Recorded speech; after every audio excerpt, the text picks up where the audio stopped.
I'm picking up my friend Jay to eat at my friend's house. Kakain kami. Here's my friend Jay and her son is in the back. We're gonna eat lunch at my friend's house. I'm at my friend's house now. She cooked some delicious... Wow! Ang sarap ng pagkain ni ate, guys. Kain. Wow! Fish. Rice. Ano to? Ano ito? Green salad. Greens. Oh, yan. Ang sarap. Oh, bitter melon. My friend ate. Si Ate Penny, magaling talaga magluto ito. Super, ano to. She's a chef. Magaling magluto. Ayan guys. So, I'll show you her cooking. Luluto si ate ng hush puppies. Wow.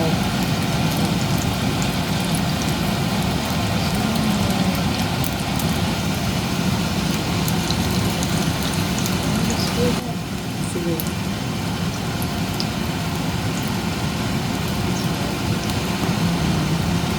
Ayan guys, hush puppies. Yan. Oh, fried fish. Wow. Fresh to no. Fresh fried fish. Ayan, watermelon. Oh, kaya nga. Okay lang lunchtime na, di ba? Oh, yan, watermelon. Tapos eto, oh, sarap.